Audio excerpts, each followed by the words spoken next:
جاوەرە برسی و نەبێ و هەموو خوارد نەخۆشە ببینیت و بیر بخەنەوە کە خواردنەکان چەند خۆشە و کوردەواریە و وانە جازگە لە بینین جارێ نەبینی و گوێت لێ نەبووە گوێ لێ نەبووە واکەین ئێستا باسی دەکەین تەوەرەکەوا لە یەکەین هەکار بە باسکردنی هەمومان برسیمان بێت چونکە ئەوە هەیە کە هەر میلەتێک لەم جیانە شانازی بە کولتوری خواردنەوەکە خواردنتر بەشێکی تەواوی ژیانە و بە تایبەت خواردن ڕازانەوە ئەمە کەواکات کە خوانی ئەو میلەتە زۆر بەناوبانگتر بکە و کوردیش سفرەخوانێکی جوان و نانێکی دەوڵەمەندی هەیە هەر لە چێشتە خۆش و بەلەزەتەکانی وەک دۆڵمە بە دەرەجە یەک و سەوزەواتەکان پڵاوە ساوەرە کفتەیە ساوەری سوور بە ماستا و بە دوی ئەو کوێستانانەوە و ساوەر بە گۆشت بە نانی کوردی وەکوتم کەفتە دۆغاواش هەیە من هەرچەنەوە لەگەڵ یا زۆر نازان بینم نییە نازام زۆر خۆشیانە کۆمەڵێک چێشتی ڕازاوی تر هەیە کە لە ناو کوردەواریە ئیشتیهای مرۆڤەکەنەوەکەن ئەگەر تێریش بی هەر حەزە بچێت سەری و بیخۆی بەخۆت دۆستی کامە خواردنی زیاتر وڵای هەر خواردنێک خۆش بێ ئەتیادیە یان ئەی خۆم شتێک نییە بڵێ تایبەت نییە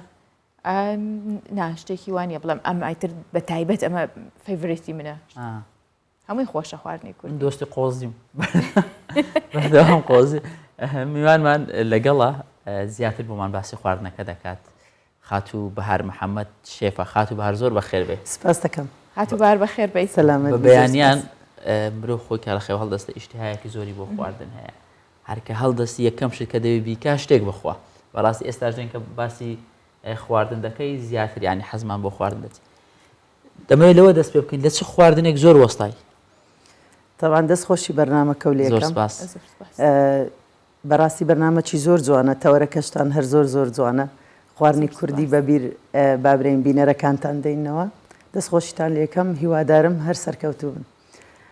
بەڕاستی ئەمن بەخۆم وچکا برایگوتی وەکو دکتۆران اختصاسم کفتەیە اختصاس بەڵام هەموو خواردنە کوردەواریەکان ئەزانم جا هیچ شارێک بی ئەم بەخۆم ڕواندزیمە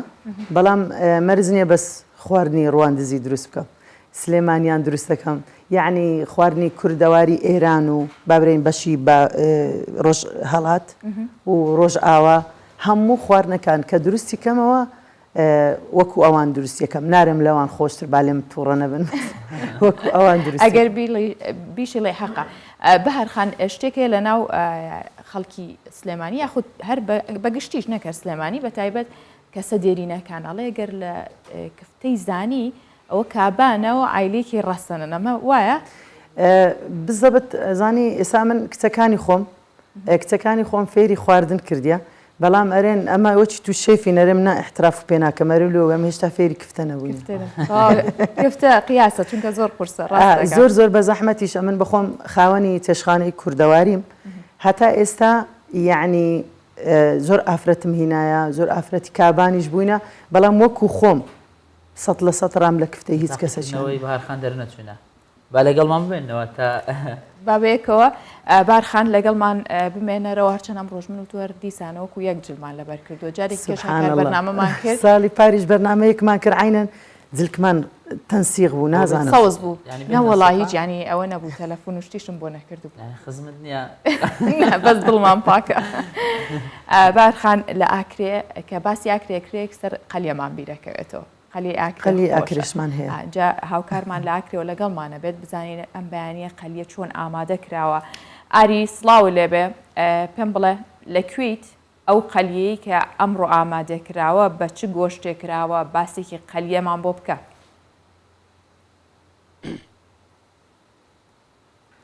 بەێ سبێ دەهێەوە و تەماشەوانانجی باش بیتن لە ئاکرێ ئەمت ناوە خارنگەکە فلکلوری دادگەلوەینە vێگاوێ لە ئاکرێ تایبەتی جیب عالی ئاکرێ دیروکی و گەلک خارنگە هێتاتی نەڤەکردن هەمی یەن کوردەوارینە و ناوێدا خواردن و بە خواردنین کوردەواریژ تێنە پێشکەشکردن vێگاوێ سپێدەهەیە مەدوێتن ئەمان خواردنان بۆ بدەینە دیارکردن یەن کود سپێدەیا پێشکەشی وی خەڵکی تێنەکردن تایبەتی وان گەشتیاران وان کوان کەسن کودێت سپێدەیان بێنە خواردنەوە وان خارنگان خواردنێ بخۆن کاچێتە پێشکەشکردن بێگومان قەلی چەند جۆرەکان vێگاوێتنەوە vê خواردنێدا هەیە ji bilî qeliyê çend cûrekî dêt xwarinê jayîne ji bo kan bizanîn ev çi cûret xwarinê ne aya hemî jî kurdewarî ne یان جیت بیانی جیت ناوده هناس خازم کو خدا نوی خارنگه بخوار بگم که خوش آماده جیت کتن که کوار سپیده باش سپاس بو به درفتی اگه ما بحثا وندی بکی اوه چه جورت خارنه نه چندن و همیان قلیجیم بج ناوده هنا ما بحثا ویری جیب که بله ایراد نانگوت کنگوت زیداری بو کردستان 24 هاتینا خارنگه امیر اما بالنسبة سبيدا ما 27 جورة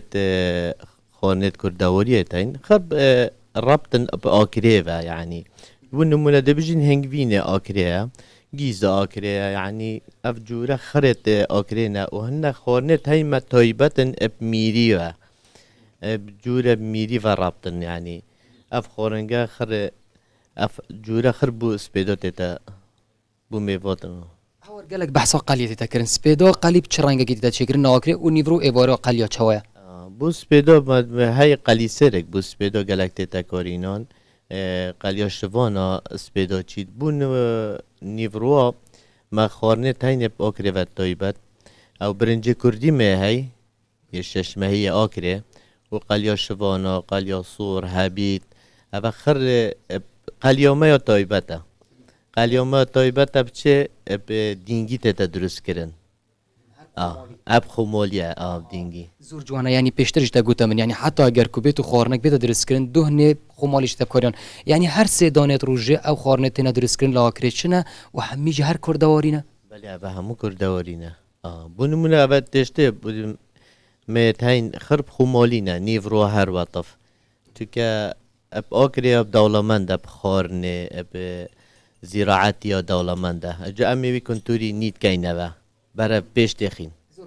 هاك هور اگه تون بحثا ویندیش گانه ویگو رنگ بو بیناران جی پرسیار بیت جی پرسیار بیتن یعنی کتو وام 26 27 جورت خارنه بو من دانه سپیدایا با چوانه بودت گنجاینه ما تاین تشت به 7000 حتی 14 نوعات دانان اواتش دانه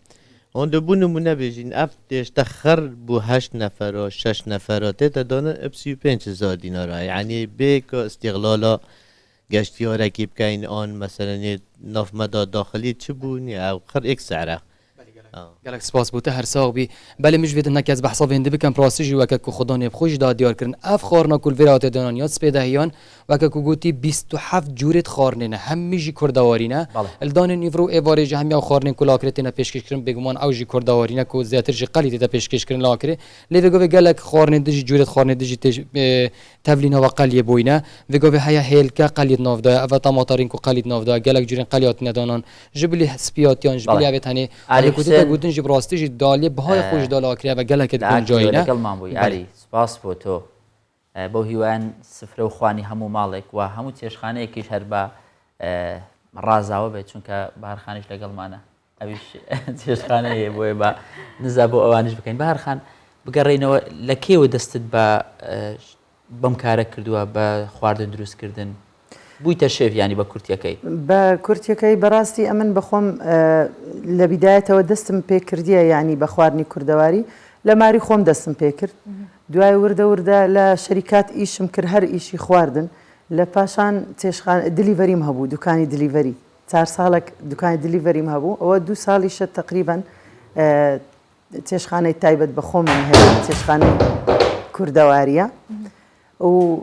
بەدەر لەوە شیرینیشم هەیە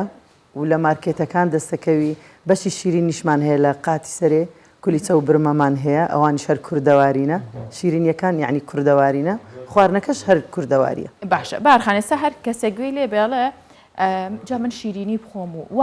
ینی بە گوێمان هاتووە شیرینی بخۆم خواردنی کوردەواری بخۆم ئەمانە هەمووی وام لێەکە قەڵەو بم سەحەتێکی باشم نەبێت لە بەرەوەی خواردنە کوردەوارەکان وا بە ئێمە گەیشتووە کە زیاتر قەڵەوە بین یاخود زۆری کالۆریتی هەیە کاربۆهیدراتی زۆرە تۆ بۆ ماڵی چی؟ ئەمن سەرەتاش باسم کرد لە گردەنابتان خواردنی کوردەواری ئەگەر بگەڕینەوە سەردەمی پێش و زۆر خەڵک غەڵەت تێگەیشتە بینە تەماشای مەتعامی فاسفود کە هەمووی سەمونە هەمووی پەتاتەی سۆرکراوەیە یعنی ئەمن تەماشای مەبەستی من ئەوەیە کە چەندە خواردنی کوردەواری ئەگەر جوان درستی نەکەی تەندروست درستی نەکەی خراپە هەمان خواردنی هەموو وڵاتان هەمووی چەورە هەمووی ڕۆنە ئێستا لۆ نمونەت بەسیت لۆ بینمەوە کە ئەمن کفتەی دروستەکەم بابرین کفتەی دۆغەوە ئەمن لە کۆتاییەکەی دووبارە ڕۆنی داغناکەم و یعنی مثلا هەندێک نعنعی تێ بکەم یاخود هەندێک معدەنووسی تێ بکەم و بەسەری داکەم بەڵام لە وڵاتە عەرەبیەکان دیتیتم دیسانەوە ڕۆنی بەسەردا ئەکەن یعنی دووبارە لەناو ڕۆنەکەی خۆی و لەناو ئەو قیمەیە کە لە ڕۆنی سۆرکرایتەوە ڕۆنیش لەسەرەکەن ئەمن دڵنیای هەر کەسە چێکەمەوە خواردنی کوردەواری لەبەر ئەوەی نییە مەطعمی کوردەواریم هەیە بەڵام ئێستا ئەگەر بگەڕینەوە سەردەمی قەدیمیش خواردنی کوردەواری زۆر زۆر سەحی بوو بەسیت تریشت ئەمە کەلانەیەمان دروستە کرد برین ئەو تەڕەپیازی لە ناو نانیەکەی و بەسێری خۆ هیچ ڕوونێک پێوە نییە زۆر زۆر سەحیە ئێستا کە فێربووینە فڕنی زۆر ئەوە هاتیە و بابرین پێشکەوت و هاتیە و ئامێرە پێشکەوتەکان هاتینە و زیاتر خەڵک فێری ڕۆن و چەوری و ئەو شتانە بووە حتمما هەر شتێک چەوری و هەر شتێک شەکری زۆر بوو ئەوە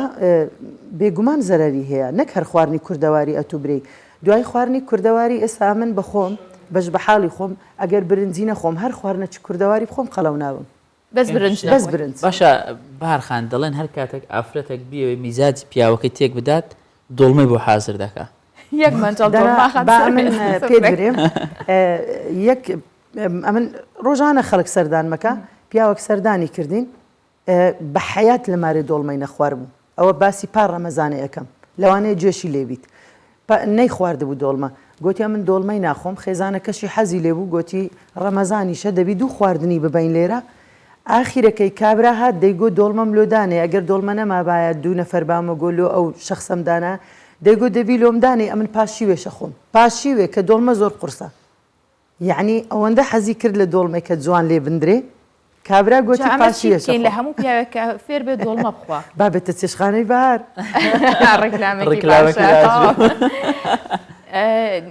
بارخان ئەتوانین بە هەموو خانمێ بڵین کابان یان یەک شتی دیکە هەیە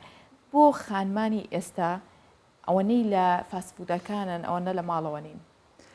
هەرچەنە هێرشە من پێم خۆش نییە بەڵام وڵی لەگەڕ ڕێزم لەوانەیە خانممان هەبی زۆر زۆر دەسڕەنجین بی بەڵام بە هۆکاری دەوام و یان مامۆستابی یان مۆزەف بی نەتوانی وەچی جاران وەچی پێشی لۆ خۆی دانیشی لە مارێ خواردنی دروست بکە ئەوە نییە برەی وەڵاهی کەس نازانی خواردنی دروست بکە نا بەڵام ئەمن هەر خۆی لە ئەوەی کە چێشخانەم هەبووە بەڕاستی ساڵێک و نی و دێلۆ 2 ساڵی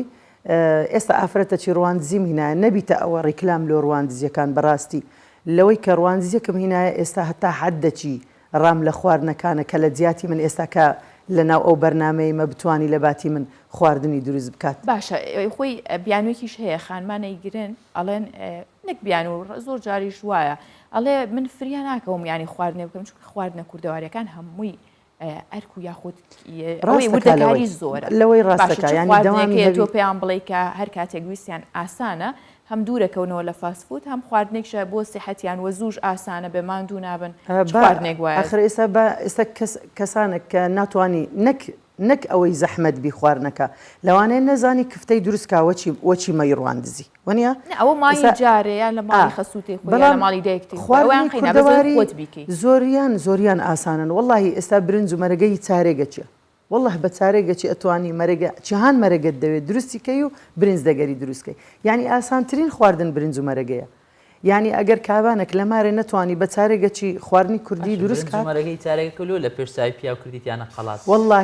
مەرەگەک لێ دەنێن ساعتی دانێەوە بە چارێگەکە گەر لۆم نەکردی ئەو خواردنانەی کە ئافرەتان پێیان قورسە لە بەیانیەوە لەوانەیە 8 ساعت 8 هەستن برێ ئەوڕۆ کفتەیەکەی بەڵام شێف بەهار لە مەتعەمی خۆی هەموو خواردنە کوردەواریەکان هەتا 11 و حازر شێف ئەتوان منی جواب بڵم برنج و شلە لەلای من چێژلێنانەکەی بە من نەبێتە مەتحی خۆمان بەڵام زەڵاتەیە ینی ئاسانە هاکار بەڕاست ئاسانە زۆر